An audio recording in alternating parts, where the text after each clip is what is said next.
This is Mr. Oliver, and today we're talking about something that should terrify every woman under 30, but most of them have no idea it's coming for them. China just gave it a name: left behind women. Millions of them. Women who did everything society told them to do, got the degrees, built the careers, established their independence, and now they're sitting in their late 30s and 40s wondering why the family they always assumed would happen just didn't. And before you think this is just a China problem, look around. It's happening everywhere. Every developed nation is watching an entire generation of women hit the wall so hard they can't recover.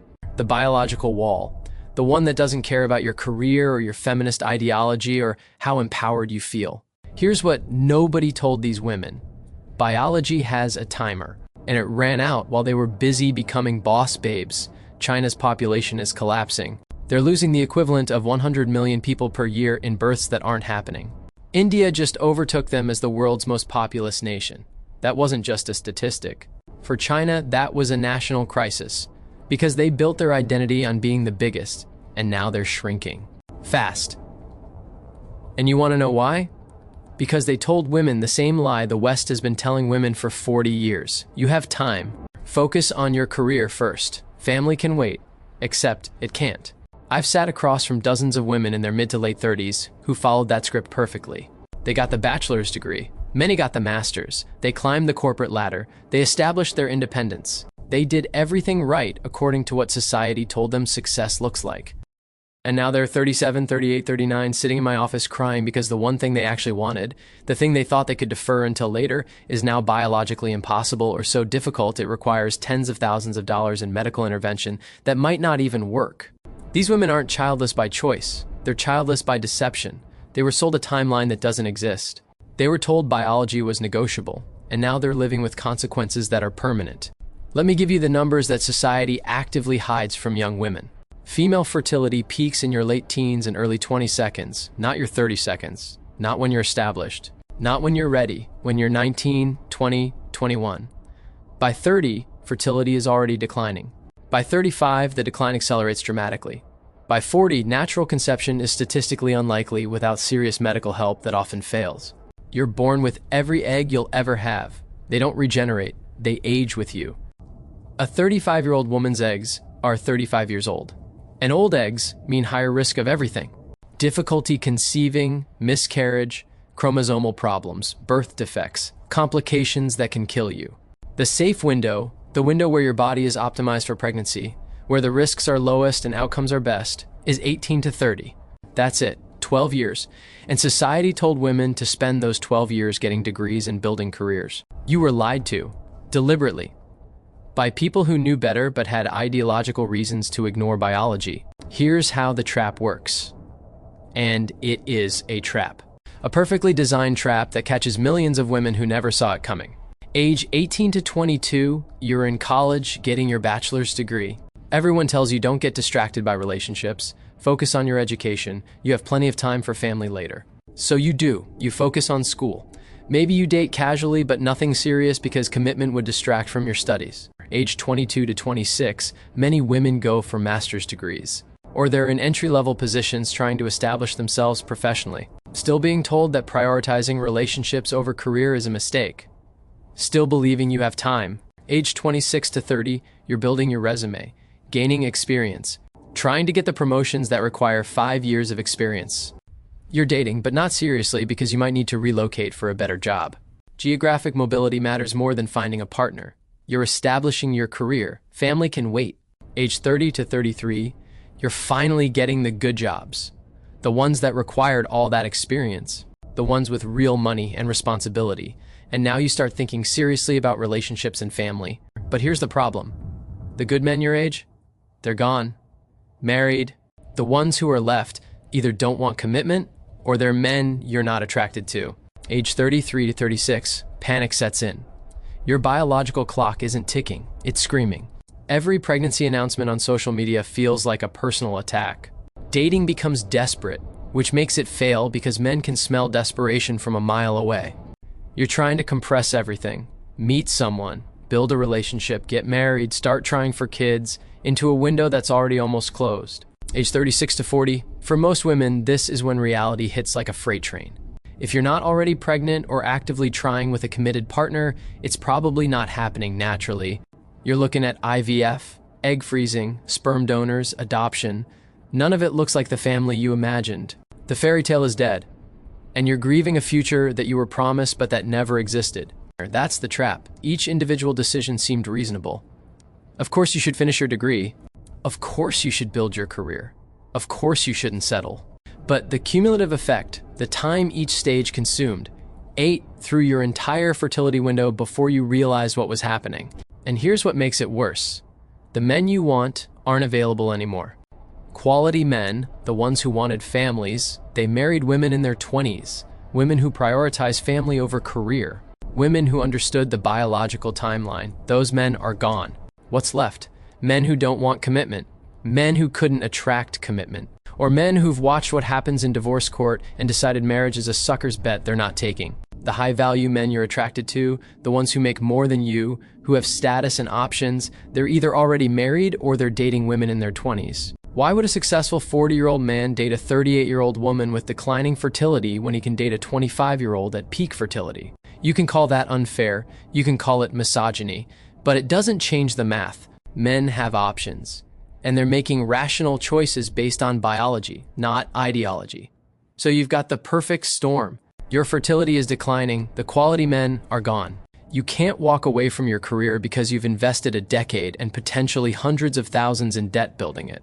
And you're finally at the point where that investment is paying off. Walking away now to focus on family feels like wasting everything you built, so you stay.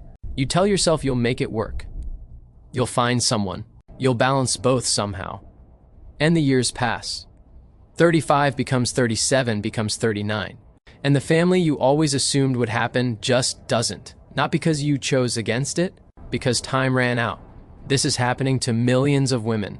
And society won't talk about it honestly because admitting it means admitting that feminism lied, or that you can't have it all, that biology doesn't negotiate, that prioritizing career over family in your 20s is a gamble that millions of women are losing. China sees the crisis, their fertility rate is collapsing. Japan's been dealing with this for decades. South Korea's fertility rate is 0.7%. Each generation is 1/3 the size of the previous one. Western nations are all below replacement rate. When you tell women to delay childbearing into their 30s, they have fewer children overall. Biology limits how many you can have when you start late. 1 or 2 instead of 3 or 4, and increasingly none at all. The consequences go way beyond individual women. You get demographic collapse. Economic systems built on growth can't function when each generation is smaller than the last. You get aging populations with too few young people to support them. You get entire societies restructuring around the reality that families aren't forming and children aren't being born. And you get a massive cohort of angry, childless women who wanted families but didn't get them. Women who followed the script and lost. Women who are resentful and looking for someone to blame. And they won't blame feminism.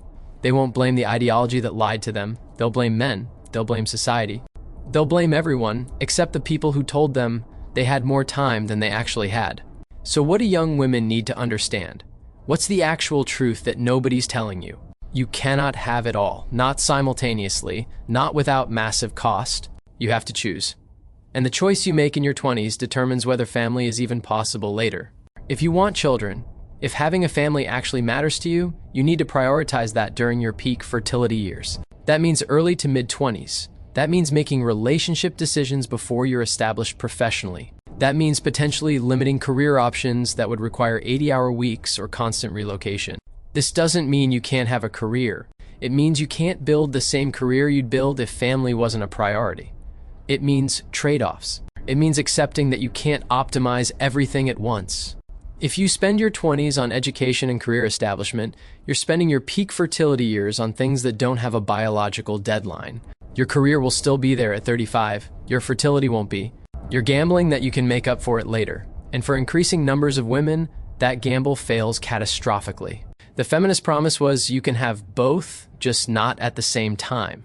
Career first, family later. But that's only true if later actually exists. And for millions of women, it doesn't. Biology isn't negotiable. The fertility window is real. And spending it on career means potentially losing family forever. So get clear on your priorities. Do you actually want children? Not maybe someday. Do you want them? If yes, that has to influence every major decision you make in your 20s. Don't trust what society tells you. Media, academia, corporate culture, they all have incentives to keep you focused on education and career and consumption. They don't care about your fertility. They don't care about your future family. They care about you being a productive economic unit. Choose partners early if family matters. The good men get selected early. By 30, the dating pool quality drops off a cliff.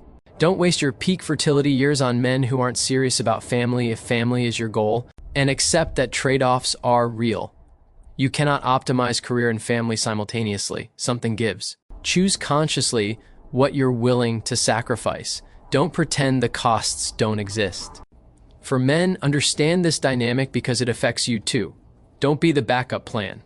If a woman spent her 20s building career and chasing exciting guys and now at 35 she wants to settle down, understand what you are to her. The safe option. The guy she's settling for after the fun didn't work out. You deserve better than being someone's consolation prize. If you want a family, women in their early to mid-20s are your best option. They're at peak fertility. They have time to build a family with you. Women in their mid to late 30s are running out of time or already out. That's not cruelty, that's biology. Society will shame you for preferring younger women. Ignore it. Your life, your goals, your choice. We're heading toward a demographic crisis that most people don't see coming. Fertility rates below replacement across the developed world. Aging populations, economic systems facing contraction. The left behind women phenomenon is part of this. Millions of women who could have had families not having them because they were told career came first. Millions of men opting out because the risks exceed the benefits. Society will have to reckon with this eventually, either by acknowledging biological reality and changing the messaging, or by facing the consequences of 2 generations that didn't have enough children. China's panicking, they see it coming. Western nations are still pretending biology is a social construct, still celebrating delayed motherhood as empowerment. The crisis will hit, it's just a matter of when. I made this video knowing it will upset people, knowing it will be called misogynistic, because I've watched too many women suffer the consequences of advice that ignored biology. I've counseled women in their late 30s who are devastated, who are angry at being misled, who wish someone had told them the truth about fertility at 22 instead of 38. If you're a young woman making life decisions, understand this. You have a fertility window. It's real. It's biological. It doesn't negotiate. How you use it determines whether family is possible later. If family matters, prioritize it during your peak years. Don't trust that you'll have time later. Later might not exist.